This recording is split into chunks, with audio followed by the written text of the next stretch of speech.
আমাদের ছেলেরা পড়ে না, টেবিলে বসে না, পড়ার অভ্যাস নাই। এটা বললে আমাদের ছাত্ররা মন খারাপ করে, চেহারা কালো করে।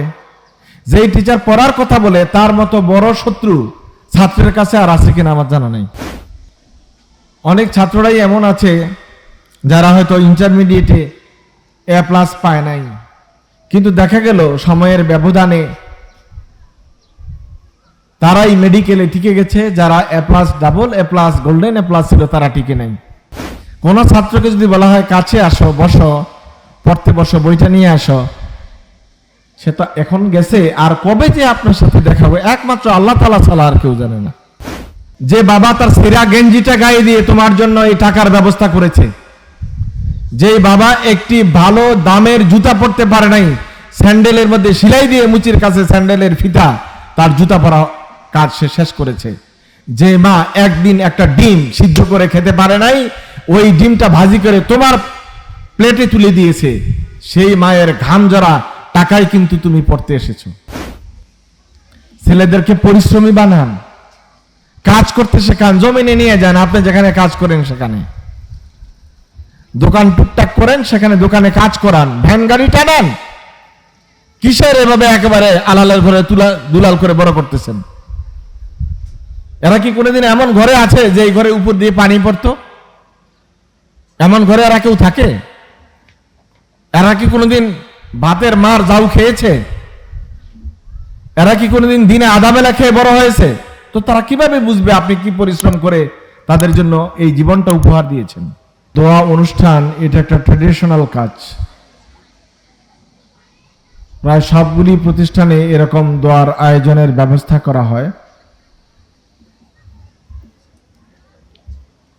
দোয়া খুবই ভালো কাজ। আল্লাহ রাসূল সাল্লাল্লাহু আলাইহি ওয়াসাল্লাম বলছেন, আর দোয়া ও সিলাহুল মুমিন, মুমিনের অস্ত্রই হলো দোয়া। মুমিন যে অস্ত্রটি দিয়ে লড়াই করে, আল্লাহ তাআলার সাথে নিজের সম্পৃক্ততা তৈরি করে, মহাব্বত ও ভালোবাসা তৈরি করে, আল্লাহ তাআলার কাছ থেকে অনুগ্রহ কামনা করে, সেটি হলো আল্লাহ তাআলার কাছে চাওয়া, দোয়া করা। দোয়া শুধু পরীক্ষার জন্য নয়, আমাদের জীবনের সব কাজের জন্যই দোয়া প্রয়োজন। সর্বশেষ জাহান্নামের আগুন থেকে মুক্তি পাওয়ার জন্য আল্লাহ তাআলার কাছে দোয়া করা এটা আরো বেশি প্রয়োজন। এজন্য আল্লাহ সুবহানাহু ওয়া তাআলা সংক্ষেপে আমাদেরকে শিখিয়ে দিয়েছেন, আমরা যেন বলি রাব্বানা আতিনা ফিদ দুনিয়া হাসানা ওয়া ফিল আখিরাতি হাসানা ওয়া কিনা আযাবান নার। মূলত জাহান্নাম থেকে মুক্তির জন্য যে দোয়া এবং ব্যবস্থা, এটা হলো মুমিনের জন্য সবচেয়ে বড় সফলতা। আজকে দোয়া মাহফিলে যারা এসেছেন তারা শিক্ষার্থীদের জন্য, পরীক্ষার্থীদের জন্য দোয়া করবেন, তারা যেন উজ্জ্বল ফলাফল করতে পারে, ভালো ফলাফল করতে পারে, প্রতিষ্ঠান এবং অভিভাবকদের মুখ উজ্জ্বল করতে পারে।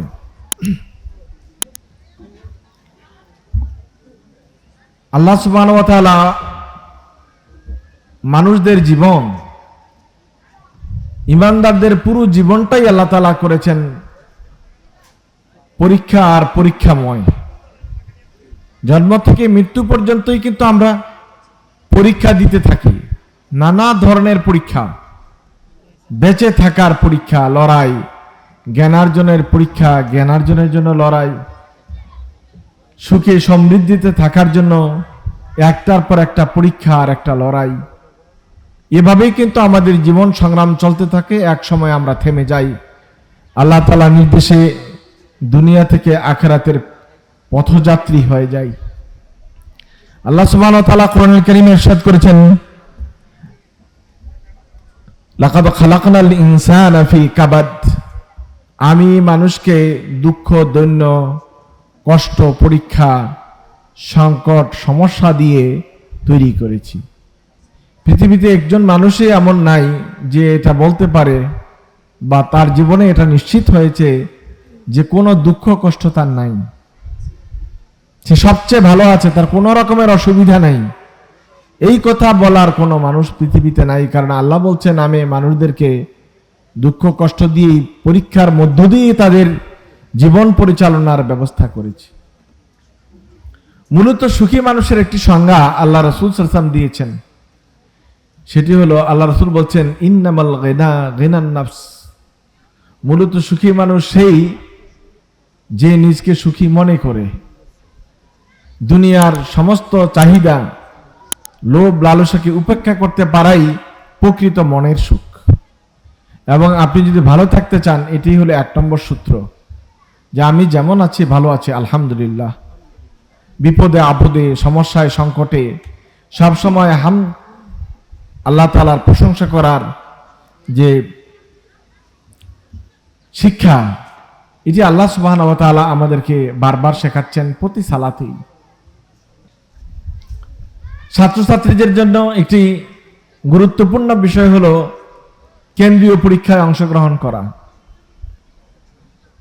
জীবনের সকল পরীক্ষাগুলোর মধ্যে এটিও খুব গুরুত্বপূর্ণ একটি পরীক্ষা, এবং তোমাদের জন্য এই যে একটি জীবনের প্রথম এবং প্রাথমিক পরীক্ষা। এই পরীক্ষায় ভালো করা তোমাদের জীবনের বাকি সোপানগুলোকে তৈরি করে দেবে। এজন্য যতটুকু সময় পাও সবটুকু সময় কাজে লাগিয়ে পরিশ্রম করে এই ফলাফলটা ভালো করার চেষ্টা করো। জ্ঞান সময়ে অর্জন করা যায়, অর্থাৎ ইচ্ছে করলে একজন মানুষ যে কোনো বয়সেই তার জ্ঞানটাকে পরিস্ফুটন ঘটাতে পারে, জ্ঞানের সমৃদ্ধি তৈরি করতে পারে, কিন্তু যে কোনো সময় সার্টিফিকেট পরিবর্তন করা যায় না। তুমি যদি একবার কোনো একটি খারাপ সার্টিফিকেটের মালিকানায় নিয়ে নাও, তোমাকে আবার দ্বিতীয়বার ওইটা ভালো একটা সার্টিফিকেট নেওয়ার মতো সুযোগ আর থাকবে না। আমি সমান্তরালভাবে এটাও বলি, শুধু সার্টিফিকেটের কোনো মূল্য নাই, কিন্তু সার্টিফিকেট ছাড়া কোথাও নিজকে উপস্থাপন করারও সুযোগ নাই। এজন্য যেমন সার্টিফিকেটের প্রয়োজন, সার্টিফিকেটের সাথে জ্ঞানের মিল থাকাও খুবই প্রয়োজন। আমাদের দেশে অনেক ফার্স্ট ক্লাস আছে, ফার্স্ট ডিভিশন আছে, গোল্ডেন আছে, গোল্ডেন এ প্লাস আছে। এত সব থাকার পরেও কিন্তু সংকট তখন বোঝা যায় যখন চাকরির বাজারে ইন্টারভিউ চলে, তখন দেখা যায় গাদা গাদা সার্টিফিকেট থাকার পরেও সে কোথাও টিকছে না। তার মানে তার বেসিক নলেজ শূন্য, সে কতগুলো সার্টিফিকেট নিয়েছে।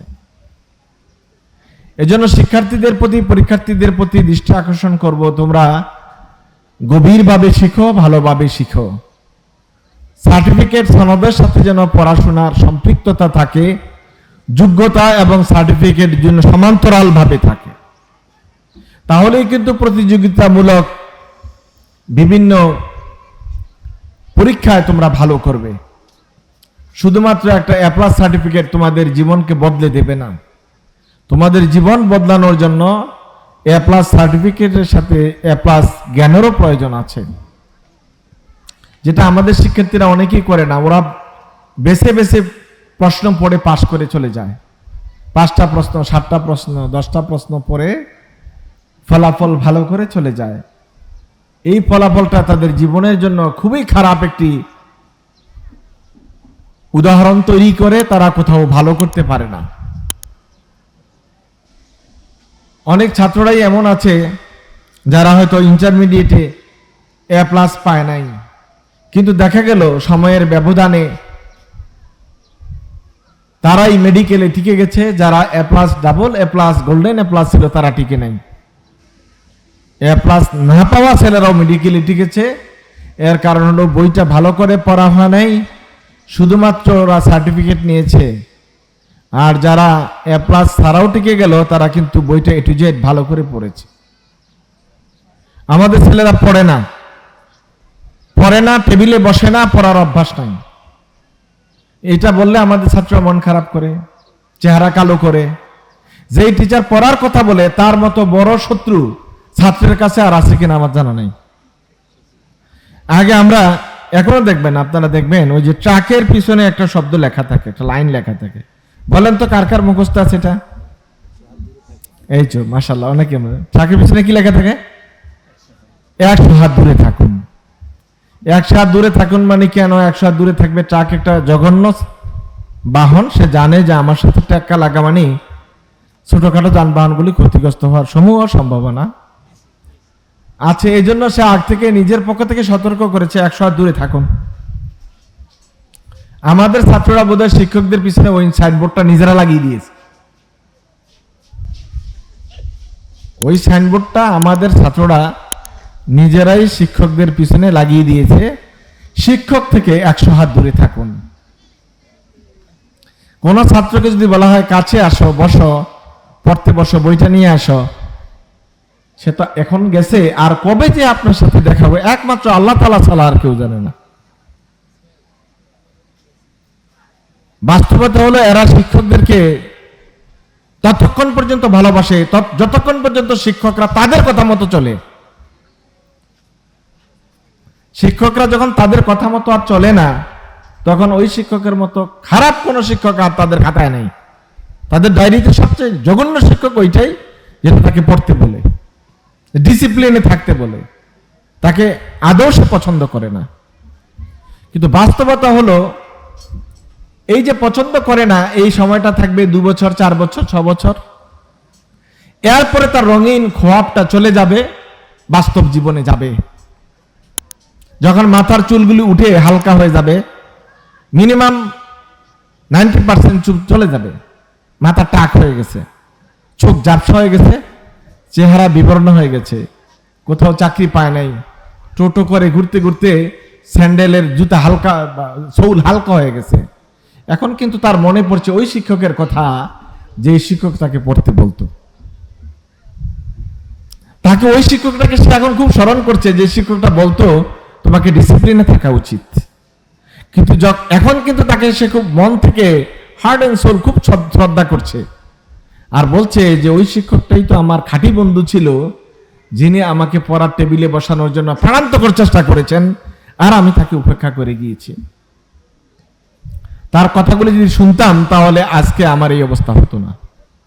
কোরআনে কারীমে আল্লাহ সুবহানাহু ওয়া তাআলা হুবহু এই কথাটাই কাফেরদের ব্যাপারে বলেছেন, যে রাসূলরা তো আমাদেরকে নেক কাজের কথাই বলেছিল, ঈমানের কথাই বলেছিল, এই কথাগুলি শুনতাম তাহলে আজকে এই জাহান্নামের জ্বালানি হইতে হয় না আমাদেরকে। প্রিয় ছাত্ররা, আমি জানি এই কথাগুলো তোমাদের কাছে সবচেয়ে বেশি তিক্ত এবং অসুন্দর, খারাপ লাগতেছে, এবং তোমরা অনেকে হয়তো করলা খাও না অথবা উচ্ছে খাও না, এবং এই কথাগুলি তোমাদের কাছে করলা এবং উচ্ছের চেয়ে অনেক তিতা। তোমরা কখনোই আশা করো নাই একজন মেহমান তোমাদেরকে এই কথাগুলো বলবে, কিন্তু আমি শতভাগ নিশ্চিত একটা সময়ে তোমরা কাউকে স্মরণ না করলে আমাকেই স্মরণ করবে। যখন তোমাদের রঙিন স্বপ্নটা ঝাপসা হয়ে যাবে, তখন আমাকেই স্মরণ করবে। এজন্য আমি ছাত্রদেরকে বলি, শুধু পড়া ছাড়া অন্য কোনো কাজ নাই, আশেপাশের কোনো কাজ, কোনো চিন্তা তোমার নাই। যে বাবা তার সেরা গেঞ্জিটা গায়ে দিয়ে তোমার জন্য এই টাকার ব্যবস্থা করেছে, যে বাবা একটি ভালো দামের জুতা পরতে পারে নাই, স্যান্ডেলের মধ্যে সেলাই দিয়ে মুচির কাছে স্যান্ডেলের ফিতা তার জুতা পরা কাজ সে শেষ করেছে, যে মা একদিন একটা ডিম সিদ্ধ করে খেতে পারে নাই, ওই ডিমটা ভাজি করে তোমার প্লেটে তুলে দিয়েছে, সেই মায়ের ঘাম ঝরা টাকায় কিন্তু তুমি পড়তে এসেছো। কখনো ভেবেছো কি পরিমাণ পরিশ্রম করে তোমার রুটি রুজির ব্যবস্থা তোমার বাবা করেন? কখনো ভেবেছো চুলায় পুড়ে অঙ্গার হয়ে কালো হয়ে যে যাওয়া তোমার মাটা তোমার জন্য কি পরিমাণ পরিশ্রম করেন? তোমার ভিতরে এগুলির কোনো অনুভূতি নাই, তুমি এগুলোর নিয়ে কখনো ভাবো না, কোনো চিন্তাই করো না। তুমি বন্ধু বান্ধবদের নিয়ে একটি কল্পনা বিলাসী জীবনের ছক আঁকো, যেই কল্পনা বিলাসী জীবন তোমাকে শূন্যতা ছাড়া আর কিছুই দিবে না। তুমি আবার যখন বাবা হবে, আবার মা হবে, আবার সংসার করবে, আবার ছেলের জন্য অর্থ উপার্জন করবে, তখন বুঝবে বাবার প্রতিটি ফোঁটা ঘামের মূল্য কত ছিল। এখানে অভিভাবকরা আছেন, আপনাদের দৃষ্টি আকর্ষণ করব, আপনারা ছেলেদেরকে মাথায় তুলেন, আর যদি এর উপরেও কোনো জায়গা থাকতো রাখার, সেটাও করতেন। আমি এটা খারাপ বলছি না, কিন্তু এটা বলছি যে ছাত্রদেরকে যা চায় তা দেওয়া, ছেলে মেয়েদেরকে যা খুশি যা চাইবে তা দিবেন। কি অভিভাবক আপনি? কন্ট্রোল করেন, নিয়ন্ত্রণ করেন। এই ছেলেরা কোনোদিনই কাজে লাগবে না যারা মা বাবার দুঃখ বুঝে না। ওই ছেলেরা কখনোই কাজে লাগবে না যেই ছেলেরা আপনার শ্রমের মূল্য দেয় না। ওই ছেলেরা কখনোই আপনার প্রতি প্রীত হবে না, অনুতপ্ত হবে না। যারা আপনি তাদের কথা না শুনলে মন খারাপ করে, তারা কখনো আপনার জন্য এগিয়ে আসবে না। বহু ছেলেদের ইতিহাস জানি যারা বাবার উপরে জুলুম করে, জোর করে, অন্যায় করে, অত্যাচার করে একটা ফোনের জন্য কি করে চাপ দেয়। আর আপনারা তো দেখেছেন এই ইদানিং এর যে নিউজটা, কেন ফোন কেন দিল না, মা নামাজত অবস্থায় কুপায় বাবাকে মেরেই ফেলেছে। আমরা কি এটা শিখাই? এটা কি শিক্ষা? তাও ওইটাও কিন্তু নিউজ এসেছে, ছোট্ট করে লিখে দিয়েছে মাদ্রাসার ছাত্র। স্কুলের ছাত্ররা কুপাইলে তো সমস্যা নাই, ওরা তো ডিপার্টমেন্টে কুপাকুপি ডিপার্টমেন্ট। মাদ্রাসা ছাত্ররা যখন কুপানো শুরু করছে, তাহলে এটা পুরো জাতির বিবেককে নাড়া দিয়েছে। ছাত্রকে, আপনার সন্তানকে আপনি গড়বেন, প্রতিষ্ঠান একটা উপলক্ষ মাত্র। যায় চায় তা দিবেন না। এটা নেওয়ার মতো, দেওয়ার মতো প্রয়োজন আছে কিনা, ইউটিলাইজ করার মতো বয়স হয়েছে কিনা, তার জন্য কল্যাণকর কিনা যাচাই করতে হবে, বাছাই করতে হবে। কিছু করবে না, তাহলে তার রাস্তা সে মাপবে, আপনি তার রাস্তা আগায় দেওয়ার দরকার নেই। বাচ্চাদেরকে বুঝাতে শেখান যে তার দায়বোধ আছে, দায়ভার আছে, দায়িত্ববোধ আছে। সে চাইলেই পাইবে, বিষয়টা এরকম না। আমাদের দেশে আমরা যা করি, আমাদের ছেলেগুলোকে আমরা ফার্মের মুরগিতে পরিণত করছি। ফার্মের মুরগিদেরকে শুধু খাবার দিবেন, খাবে, শুয়ে বসে দিন কাটাবে, পরিশ্রমী হবে না। এরা পরিশ্রমী বানাতে শেখান বাচ্চাকে। ইউরোপের দিকে তাকান, ইউরোপে প্রতিটা রাষ্ট্রে যাদের হিউজ পরিমাণ টাকা আছে, আপনারা তো পত্র পত্রিকা পড়েন, জার্নাল পড়েন, আপনারা বারাক ওবামার মেয়েকে দেখেছেন, সে কিন্তু হোটেলে বয়ের কাজ করেছে। যেদিন সে বিদায় হয়ে যায়, ওই দিন প্রেসিডেন্টের মানে ফোর্সেসরা গিয়ে তাকে সেখান থেকে নিয়ে এসেছে। তখন হোটেল মালিকেরা জানতে পেরেছে সে ওবামার মেয়ে। এর আগেও তারা কেউ জানতো না সে ওবামার মেয়ে এই হোটেলে কাজ করে। ছেলেদেরকে পরিশ্রমী বানান, কাজ করতে শেখান, জমিনে নিয়ে যান, আপনি যেখানে কাজ করেন সেখানে। দোকান টুকটাক করেন, সেখানে দোকানে কাজ করান, ভ্যান গাড়ি টানান। কিসের এভাবে একেবারে আলালের ঘরে দুলাল করে বড় করতেছেন? এরা কি কোনোদিন এমন ঘরে আছে যে এই ঘরে উপর দিয়ে পানি পড়তো? এমন ঘরে এরা কেউ থাকে? এরা কি কোনোদিন ভাতের মার জাউ খেয়েছে? এরা কি কোনোদিন দিনে আধা বেলা খেয়ে বড় হয়েছে? তো তারা কিভাবে বুঝবে আপনি কি পরিশ্রম করে তাদের জন্য এই জীবনটা উপহার দিয়েছেন? এজন্য অভিভাবকদের দায়ভার সবচেয়ে বেশি। পরীক্ষার্থীদের দোয়া অনুষ্ঠানে এগুলো বলার বিষয় না, তবুও আপনাদেরকে তো আমি আর কখন পাবো? আমি জানি আপনারা একসময় আমাকে হয়তো এখন বকবেন, কিছুদিন পরে আমাকেই গণবেন, হিসাব করবেন, স্মরণ করবেন। ছাত্র, শিক্ষক, শিক্ষার্থী, অভিভাবক, এই সবার সমন্বয় না হলে একটি প্রতিষ্ঠান বলা হওয়ার কোনো সুযোগ নাই। আপনার ছেলেকে আপনি নিয়ন্ত্রণ করুন। প্রতিষ্ঠানে দায়িত্ব পালন করছে, ছাত্ররা তাদের জীবনের রঙিন ভবিষ্যৎ গড়ার জন্য যা করা দরকার সে পরিশ্রম করবে। এই সবগুলোর কম্বিনেশনে একটি ভালো প্রতিষ্ঠান দাঁড়িয়ে যাবে ইনশাআল্লাহ। যেহেতু আমার ব্যস্ততা আছে, কিছু কথা বলে আপনাদের কাছ থেকে এখনই বিদায় নিতে চাচ্ছি। আমি আমার জন্য দোয়া চাই, আপনাদের জন্য দোয়া করি। শিক্ষার্থীরা ভালো করবে, ভালো ফলাফল করবে, জীবনের ভালো সিদ্ধান্ত নেওয়ার চেষ্টা করবে, এই প্রত্যাশা রেখে আপনাদের কাছে দোয়া চেয়ে আমার বক্তব্য এখানেই শেষ করছি।